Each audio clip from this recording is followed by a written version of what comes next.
guys, Fish Tank Mike here. Today we are talking about what it takes to have a giant fish tank like this. Now I know to some of you this might not be a giant tank. This is a 6 foot by roughly 2 by 2 foot aquarium. You can do the math and check me on it, but I think it turns out to be about 167 gallons. So what does it take to have something like this?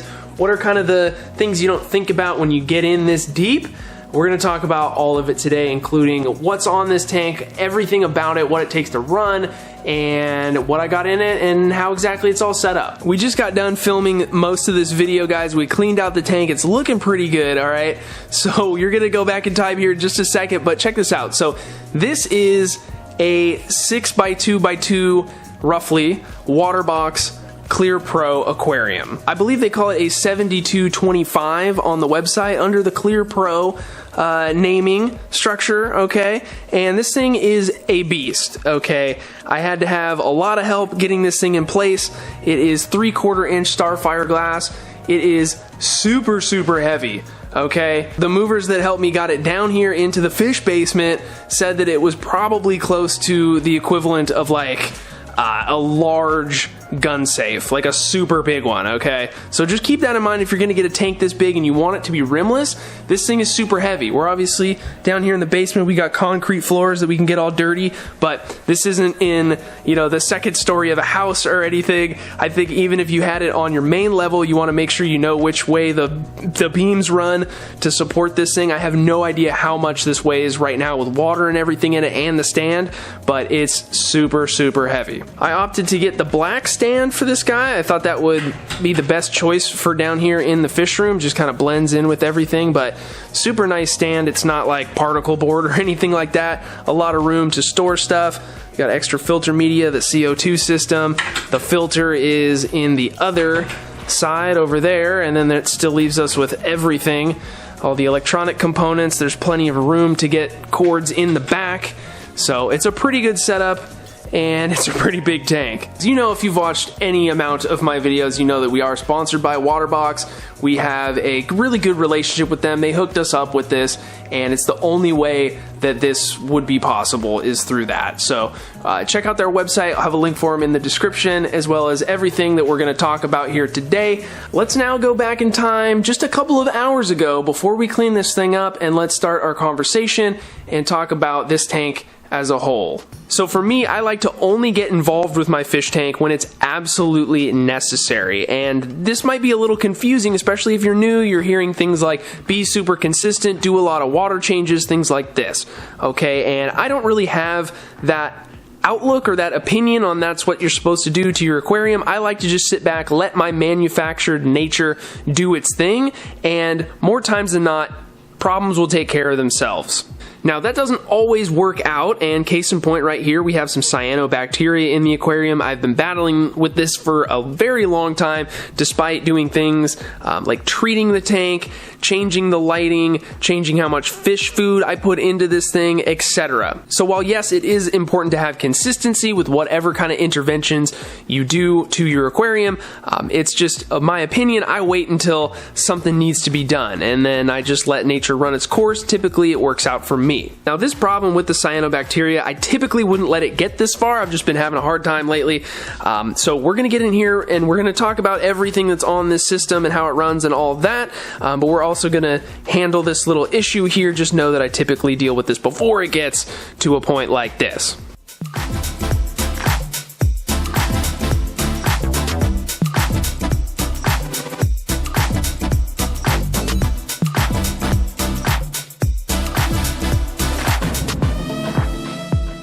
Once I've scraped most of the glass, guys, I go ahead and I start my big siphon here. So this is a Python water changer, and it's perfect for this. If we need to shut it off, we can just close it here, and we don't have to get in the tank or do anything like that.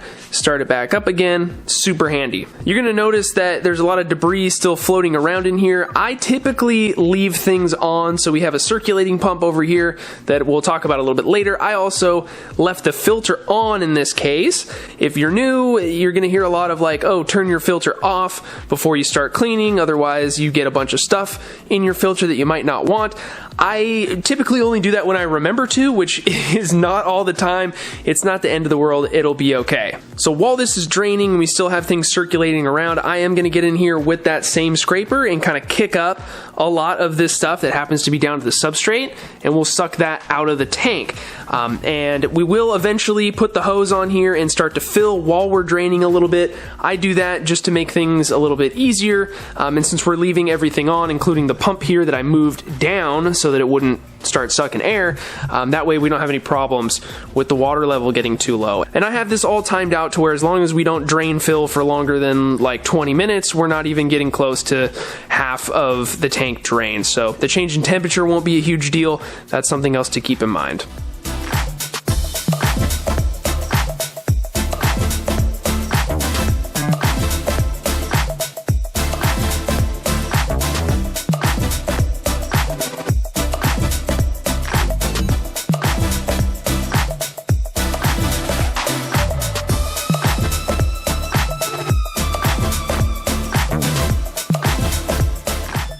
So while the tank is filling back up, I have the siphon actually turned off right now.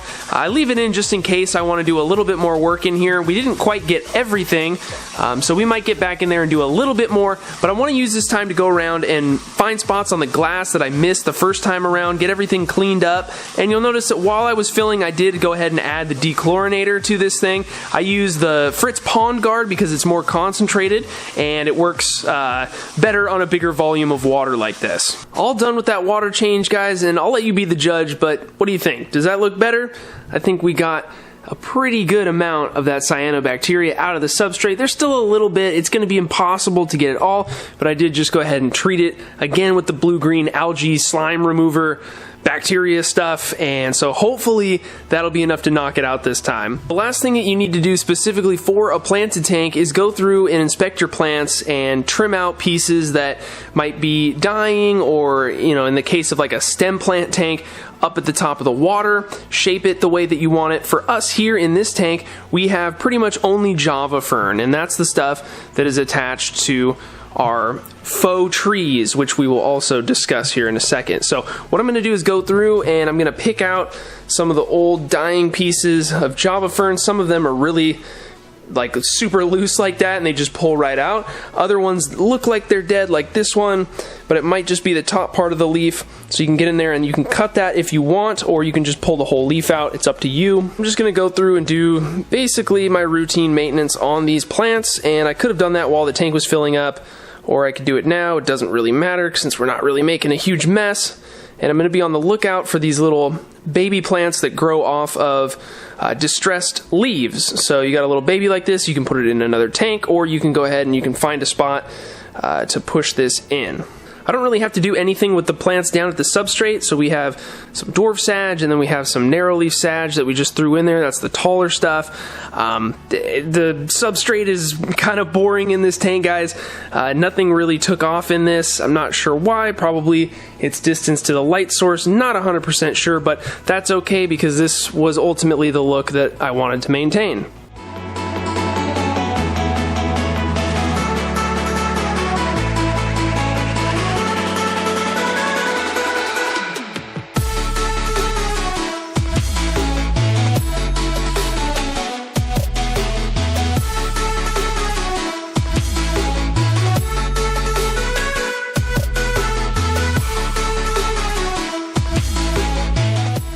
Once you're done being in and out of your tank, now you probably have a bunch of water droplets on the outside. So you're going to want to wipe that down with a microfiber cloth. We also use our sponsor Fritz's glass cleaner because it doesn't have ammonia in it. And then of course use a microfiber cloth so you don't scratch your glass. And we have these cool ones in our store, guys. And if you get one, you get a free holographic beta fish sticker. How cool is that? I guess I forgot to mention, we did clean the front of the glass with our flipper here.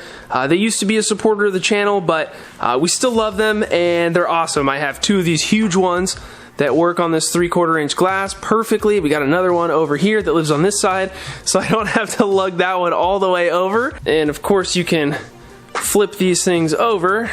If I don't have it in the corner, maybe, there we go. And then you can get the blade so you can get the green spot stuff a little bit easier if you have that problem. So highly recommend flippers. There's all kinds of sizes and stuff, so even if you have a small tank, you can make use of one. Now that our tank is all clean, we'll start to talk about the specifics involved here, okay? What exactly is in this? We'll talk about the fish, probably a little bit more about the plants, but all the equipment on this thing that makes it run and makes it just what it is, which is a super low maintenance, awesome tank that I just get to sit back and enjoy 99.9% of the time.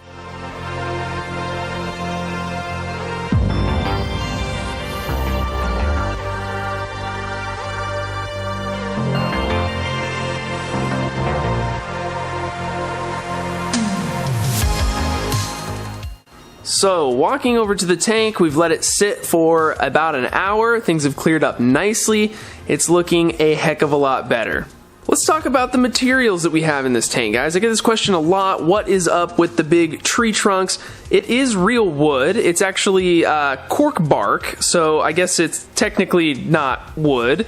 It's bark, but I'm not sure what tree this comes from or like what's the deal with it. I should know that. I'm sure somebody will put in the comments where this stuff comes from and what exactly it is, but it's a super buoyant thing, and we have this adhered to the bottom with silicone. And yes, this homie does have some eye problems. Nothing contagious, I don't think. We're working on it, but just wanted to address that. So anyway, it was a super labor-intensive process to get these pieces anchored to the bottom. Luckily, from the last scape we had a bunch of this egg crate down at the bottom of the aquarium that sits underneath the substrate. So the substrate putting pressure down on that egg crate and having these silicone to the egg crate is what makes them stay in place. Some of them are a little wobbly, like if I come over here you can see it's been on there and hasn't been a problem. Nothing's floated up.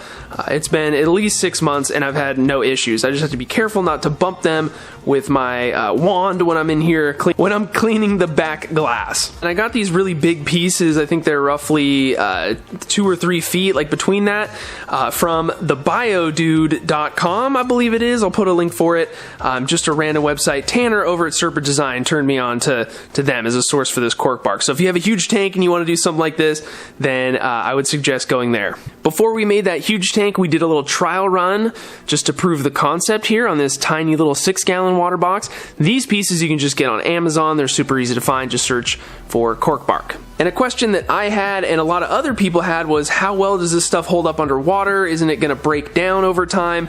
And I think the answer to that is yes, but it seems to be a super slow process actually. Despite the fact that, you know, it is a soft material, it doesn't really seem to, you know, it doesn't add any tannins to the water, it doesn't discolor the water in any way. It will grow some films on it, so sometimes I'll come over here and look and there will be a more obvious bacterial film growing on certain parts of it. I don't see really anything on it right now. There's a little bit of cyano like on the top part of that one and over here, but that's pretty much it. So I think this is a really good material that looks obviously super natural, and it is, you know, quote unquote real. So great aquascaping material, highly recommend it as long as you can get it to stay in your water, because it will float.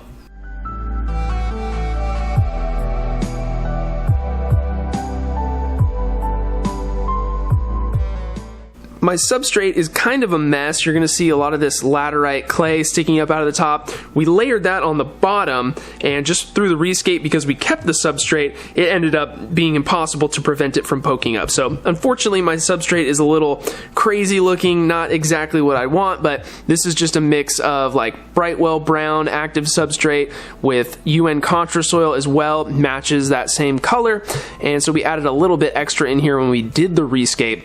But other than that, you know, we could have probably done sand in this aquarium since we're doing those easy dwarf sage plants. Now that being said, I did want this color, and this was the only place that I could get the color that I wanted. So I have quite a bit of crushed up dragonstone that litters the bottom here, just some smaller pieces. A lot of it was left over from the first aquascape that we did, and that just adds a little bit more character to it, blends in really nice with that substrate. I think at this point we've pretty much covered the plants. It's mostly just the Java fern and the sage that we have down at the bottom. Now with the Java fern, it's just poked into holes that were kind of already in this stuff when it arrived, but then also I took a drill and had to improvise, make some more holes to be able to stuff even more Java fern in it. And it sort of gives that look of like a submerged tree or the bottom part of a tree, whatever. You know, I just did my best here, tried to create something that looked like a sunken forest maybe, and I think it works pretty good. One thing I will say though is that Java fern tends to be a little picky, at least in my experience. Sometimes it grows really well and it likes where it is, and for whatever reason, I don't know if it's just the stock of Java fern that we have, it doesn't seem to love this environment, but it takes a super long time for it to get looking ugly. I guess we'll put it that way. So what I do from time to time, I've only done this twice since the inception of this tank, is come in with just some new pieces and add to existing areas just to green it up and keep things looking good. This isn't ideal. You know, we want the plants to be thriving and growing, but unfortunately, for whatever reason, maybe it's because we have the rhizomes really packed in here. They don't like that. They obviously don't get a lot of water flow to the rhizomes because they are in the cork bark, so I don't know, that probably has something to do with it, but just know that if you're going to try something similar to this, then you might have to get some extra plants here and there to maintain its beauty.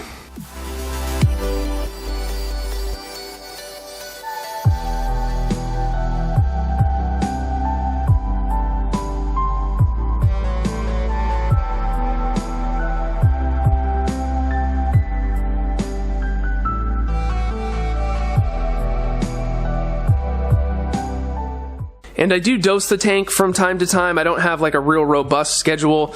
We have some UN all-in-one. I use pretty much just whatever I have access to. So I would just go ahead and do, I think it's 1 pump for every 10 gallons.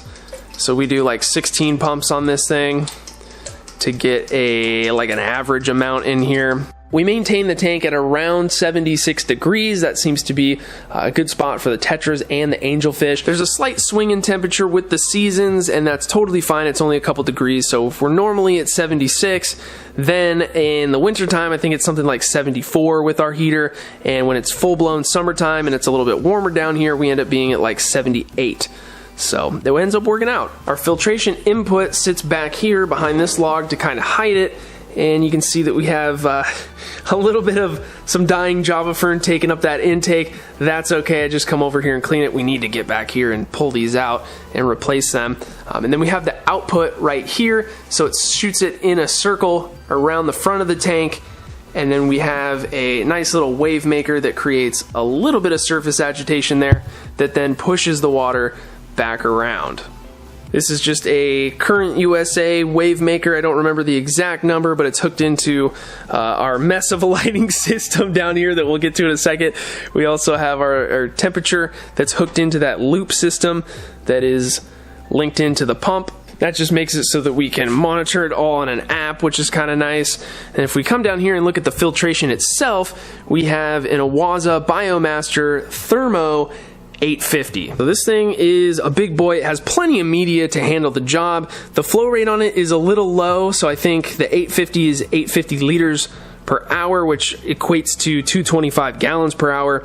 So we're not even quite doing 2x the volume. I'm not a big volume to ratio to water movement guy. I don't think it's actually all that important. As long as we're moving water around and it's eventually ending up in the filter and there's enough media there to support the bioload, I think it's okay. When it comes to cleaning your filter on any tank you have that's a planted tank, you don't really need to do it all that much. You're just looking at cleaning out the mechanical filtration. These filters make it really easy. You just flip over and stop the flow, and then you can go ahead and pull this unit out, and then you just have your sponges on basically like an intake portion of the filter. So you don't have to take the whole thing apart, which can get kind of crazy. That's one of the pluses of the Biomasters here and why we have it on this tank. Might be kind of hard to see because I'm back here, but we have an inline diffuser for our CO2, which is looking like it ran out a while ago, unfortunately. So we do run CO2 in here. We'll look at that in a second, but it's not super important for a tank like this. Pretty much just use it to keep the pH a little bit lower than normal, since that's what these fish probably prefer.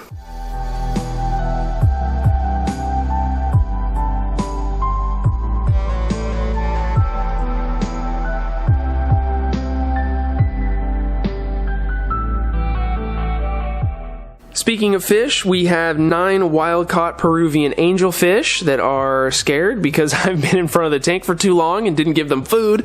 We'll feed them here in a little bit, guys. But then we also have a bunch of rummy-nosed tetras, just kind of to match the theme here and have a little bit more color pop with those red heads. One of my favorite fish, and they are pretty good schoolers. They're not doing it now, but when you look over from time to time, you'll see a big group of them go by, and that's just like the most awesome thing to watch. I love it. And then I also have 2 Madagascar rainbow fish in here. They ended up in here just by default. I needed a place to put them, and they've been in here ever since. So I've thought about adding some more. I don't know if I would add exactly the same type of rainbow, maybe something else with a little bit more color, but I like the way this tank kind of matches. Nothing really stands out too much, and that's part of just the vibe of it. Super peaceful. The angels, I haven't had a problem with them fighting each other or anybody else, and that's probably because we have a nice amount of dither fish in here to just kind of distract them from one another. I like to think that that's what's going on and why they've done so well, so it works out.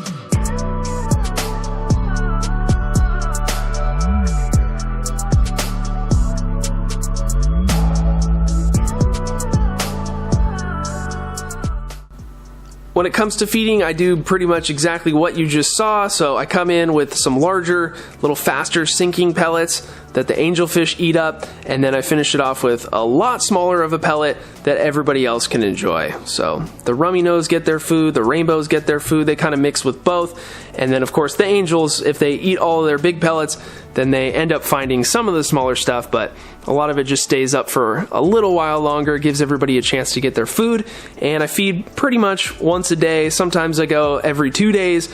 Key is to not put a ton of food into any system, doesn't matter how big it is. Limiting the amount of food is going to just really cut down on the waste that the system overall has to deal with, and then you're going to have less problems in the long run. I mentioned that we have a CO2 system, and it is currently unfortunately out of juice, but we got CO2 art regulator on a 5-pound tank, and that feeds that inline diffuser that's plugged into the canister filter. That's pretty much my preferred way to diffuse CO2 in a large tank like this. If you're just using a regular like bubbler or whatever diffuser, an in-tank diffuser, then you're not going to get a really good mixture of CO2 in the water, and that's not going to end up being good. But like I said, we don't really need to have CO2 in here. It's mostly just to help lower the pH a little bit and just make sure everything was happy. So we weren't adding a ton. Even though this is a big system, you have to add a lot more to get less CO2, if that makes sense. You got to add a lot if you want to have adequate CO2 levels in a tank like this. If we were growing aggressive, difficult plants, we'd have to add a ton.